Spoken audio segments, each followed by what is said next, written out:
નમસ્કાર મિત્રો, સ્વાગત છે તમારો મારી યુટ્યુબ ચેનલમાં। મિત્રો, આ વિડીયોમાં આપણે વાત કરીશું કે એવા કયા પુરુષના એવા લક્ષણો છે જેના લીધે એક સ્ત્રી તેને છોડી દે છે અને તેની ગણતરી મૂર્ખ વ્યક્તિમાં કરે છે। શું તમે પણ જોવા માંગો છો કે ક્યાંક તમારામાં પણ આ લક્ષણો નથી ને? તો ચેતી જજો, સાવધાન રહેજો, અન્યથા તમને પણ તમારી સ્ત્રી છોડીને મૂર્ખમાં ગણતરી કરી શકે છે। તો મિત્રો, આજનો આ વિડીયો આ જ વિષય ઉપર સમર્પિત છે। આ જ ટોપિક ઉપર આપણે વાત કરવા જઈ રહ્યા છીએ। તો મિત્રો, આપણે વધુ વાર ન લગાડતા આપણે આજના વિડીયોની શરૂઆત કરીશું અને બધાને એક નમ્ર વિનંતી છે કે વિડીયોના અંત સુધી બન્યા રહેજો, જેથી તમે કોઈ પણ જાણકારીથી વંચિત ના રહો। અને જો વિડીયો તમને પસંદ આવે તો વિડીયોને એકવાર લાઈક અવશ્યપણે કરજો તથા અમારી ચેનલને પણ સબસ્ક્રાઇબ કરવાનું ભૂલતા નહીં। મિત્રો, મહાત્મા વિદુર ના મૂર્ખ પુરુષના લક્ષણો વિશે વિસ્તૃત રીતે સમજીએ। એવા 6 લક્ષણો વિશે મહાત્મા વિદુરે વાત કરી છે જેને સ્ત્રી મૂર્ખ ગણે છે। મિત્રો, આજે આપણે મહાત્મા વિદુરના આ બાબતે આપેલા ઉપદેશ ઉપર ચર્ચા કરવા જઈ રહ્યા છીએ। મિત્રો, મહાત્મા વિદુર મહાભારતના એક મહત્વના પાત્ર હતા અને તેમણે મનુષ્ય જીવન માટે અમૂલ્ય માર્ગદર્શિકા પણ આપેલી છે, પોતાનું યોગદાન આપેલું છે। મિત્રો, વિદુરના અનુસાર 6 પ્રકારના લક્ષણો એ એવા પુરુષોમાં જોવા મળે છે જેઓ મૂર્ખ ગણાય છે અથવા તો જેની ગણતરી મૂર્ખ મનુષ્યમાં કરવામાં આવે છે અને જેઓના જીવનમાં ન તો માન સન્માન મળે છે અને ન તો મર્યાદા અને ન તો કોઈનો પ્રેમ। ફક્ત તેને બધી જગ્યાએથી મળે છે તો એ ફક્ત છે તિરસ્કાર અને અપમાન। તો મિત્રો, આપણે વિગતવાર આ વિષય ઉપર માહિતી મેળવીએ। નંબર 1 છે મિત્રો, પત્નીની આવક પર આધાર રાખનાર પુરુષ। મિત્રો, વિદુરના મતે જે પુરુષ પોતે કોઈ કાર્ય નથી કરતો અથવા કોઈ કાર્ય કરવાનું ઈચ્છતો નથી અને ફક્ત પોતાની પત્નીની કમાણી પર આધાર રાખે છે તે વિદુરના મતે મૂર્ખ છે। ઉપરાંત પત્ની દ્વારા મળતી આજ્ઞા પ્રમાણે કાર્ય કરતો એવો પુરુષ પણ નપુંસક ગણવામાં આવે છે। જે ફક્ત પોતાની પત્નીના આધારે કાર્ય કરે છે, પોતાના મનથી કામ નથી કરતો, તે વ્યક્તિ પણ મૂર્ખ સમાન છે।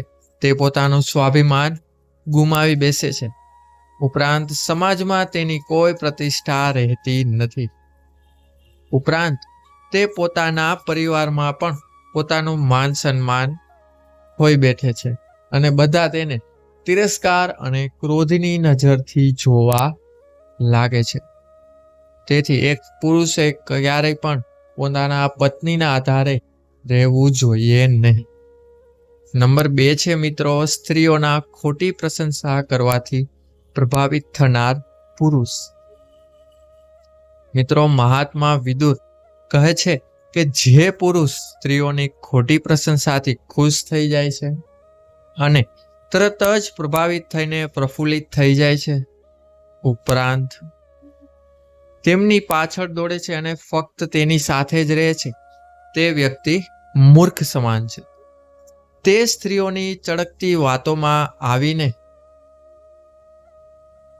પોતાના મહત્વના કાર્ય છોડી દે છે, પોતાનું ધ્યાન તે પોતાના કાર્યમાંથી ખોઈ બેસે છે અને તેનું મન ફક્ત તે જ જગ્યાએ કામ કર્યા રાખે છે। તેનું મન ધ્યાન ફક્ત સ્ત્રીઓ પ્રત્યે જ બન્યું રહે છે અને તે વ્યક્તિ હંમેશા પોતાનું કામ બગાડે છે કારણ કે તેનું ધ્યાન ફક્ત સ્ત્રીઓ સાથે જ હોય છે અને તે પોતાના કાર્યમાં સંપૂર્ણ રીતે આ વસ્તુના લીધે ધ્યાન આપી શકતો નથી। તેથી એક પુરુષે ક્યારેય પણ અન્ય સ્ત્રીઓની વાતમાં આવીને ક્યારે પણ પ્રફુલ્લિત થઈને પોતાનું કાર્ય છોડવું જોઈએ નહીં। નંબર 3 ઉપર આવે છે મિત્રો, ગરીબ હોવા છતાં મોટા મોટા દાવા કરનાર પુરુષ। મિત્રો, ઘણા પુરુષો પોતે ગરીબ હોવા છતાં પણ ફેંકવાની આદત હોય છે। તેઓ હંમેશા મોટી મોટી વાતો કરે છે જ્યારે તેમની પાસે જમવાની ફૂટી કોડી પણ નથી હોતી। તે પુરુષો જેઓ ગરીબ હોવા છતાં પોતે ધનિક હોવાનું બીજાને બતાવે છે, બિનમૂલ્ય વાતો કરે છે, તે પણ મૂર્ખ સમાન જ છે. ધર્મ અને સત્ય પર ચાલતી કોઈ સ્ત્રી આના પ્રેમમાં આવતી નથી અને તેને મૂર્ખ સમજીને તેના જીવનમાંથી દૂર વહી જાય છે. ઉપરાંત તેના ઘરના લોકો પણ તેનું માન સન્માન કરતા નથી અને કોઈ પણ તેની વાત ઉપર ભરોસો કરી શકતા નથી. નંબર 4 ઉપર આવે છે મિત્રો, કામ વગર ધનનું અભિમાન કરનાર પુરુષ. મિત્રો, વિદુર કહે છે કે જે પુરુષ કંઈ પણ કામ નથી કરતો, ન તો પ્રયત્ન કરે છે કામ કરવાનો, પરંતુ ફક્ત ને ફક્ત પોતાના ભાગ્ય પર આશરો રાખીને બેસી રહે છે, તે વ્યક્તિ અથવા તો પુરુષ મૂર્ખ સમાન છે.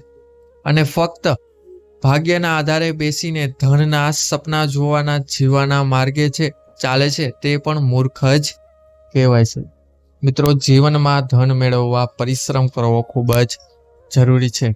જીવનમાં સફળતા મેળવવા કાર્ય કરવું ખૂબ જ જરૂરી છે અને એવો માણસ ક્યારેય ધન મેળવી શકતો નથી જે વ્યક્તિ ફક્ત પૈસા મેળવવાના સપના જોવે છે પરંતુ તે સપનાઓને અમલમાં મૂકવા કાર્ય કરતો નથી. ત્યારબાદ નંબર 5 ઉપર આવે છે અન્યાયનો ક્રોધ કરનાર પુરુષ. મિત્રો, વિદુરના જણાવ્યા મુજબ જે પુરુષ નાની નાની બાબતોમાં ક્રોધ કરે છે, હિંસા કરે છે અને નાના નાના મુદ્દાઓ પર ગુસ્સે થઈ જાય છે, તે પોતાના જીવનમાં ક્યારેય આગળ વધી શકતો નથી અને પોતાના જીવનને ખતરામાં મૂકી દે છે. મિત્રો, આવા પુરુષો એટલે કે આવા લોકો પરિવાર અને મિત્રોથી હંમેશા દૂર રહે છે. તેમના ગુસ્સા ભરેલ સ્વભાવને કારણે તેમની પાસે કોઈ જતું નથી અને તેમને પરિવારનો પ્રેમ મળતો નથી. બધા લોકો તેને નફરતની નજરથી જોવે છે. તેથી એક પુરુષે કારણ વગર ક્યારે પણ ગુસ્સો જતાવવો જોઈએ નહીં. ત્યારબાદ મિત્રો નંબર 6 ઉપર આવે છે સ્ત્રીના કામમાં દખલ કરનાર પુરુષ. વિદુર કહે છે કે જે પુરુષ પોતાના કામને છોડીને સ્ત્રીના કામમાં રસ લે છે અને મહિલાઓની આસપાસ રહેવાનું પસંદ કરે છે, તે સમાજમાં મૂર્ખ માનવામાં આવે છે અને તેને સમાજ ધિક્કારે છે. ઉપરાંત તેને સમાજમાં તુચ્છ માનવામાં આવે છે. તેથી એક પુરુષે સ્ત્રીઓના કામમાં દખલ ન કરીને પોતાના કામથી કામ રાખવું જોઈએ. મિત્રો, આ હતી આ 6 લક્ષણો જે મહાત્મા વિદુરે એ પુરુષ વિશે આપેલા છે. વિદુરના આ ઉપદેશ દરેક મનુષ્ય માટે ઉપયોગી છે. જો આપના જીવનમાં આવા લક્ષણો છે મિત્રો, તો તેના પરથી તરત જ તેના ઉપર તરત જ તમારે કામ કરવું જોઈએ અને તેનો બની શકે ત્યાં સુધી ત્યાગ કરવો જોઈએ. મિત્રો, આ જો તમને ઉપયોગી લાગે, આપેલ માહિતી તમને ઇન્ટરેસ્ટિંગ લાગે અને જીવનમાં શીખવા લાયક લાગે, તો આ જ્ઞાનને અવશ્ય તમારા મિત્રજનો અને પરિવારજનોમાં શેર કરજો અને વધુ લોકો સુધી બને ત્યાં સુધી પહોંચાડજો. પોતાના ખર્ચ બાબતે પણ મિત્રો તમારે ધ્યાન રાખવું પડશે. તો મિત્રો, આ હતી જે માહિતી જે વિદુરે એ મૂર્ખ પુરુષોના લક્ષણ વિશે અહીં દર્શાવી છે. મિત્રો, જો આ વિડીયો તમને પસંદ આવ્યો હોય તો વિડીયોને એકવાર લાઈક કરજો. ઉપરાંત જો તમે અમારી ચેનલમાં નવા છો તો ચેનલને સબસ્ક્રાઇબ કરીને બાજુમાં આપેલા બેલ આઇકન બટનને અવશ્ય દબાવો, જેથી અમારા નવા વિડીયોનું નોટિફિકેશન તમને મળી રહે અને અમારા બેલ આઇકન બટન દબાવવાથી અમારા નવા વિડીયોથી તમે વંચિત ના રહો. તો મિત્રો, મળીશું હવે નવા ટોપિક સાથે, નવી માહિતી સાથે. ત્યાં સુધી બધાને રાધે રાધે, હર હર મહાદેવ, જય માં બુદ્ધ ભવાની. બધા લોકોએ વિડીયોને અંત સુધી જોયો તે બદલ બધાનો ખૂબ ખૂબ આભાર, બધાનો ખૂબ ખૂબ ધન્યવાદ.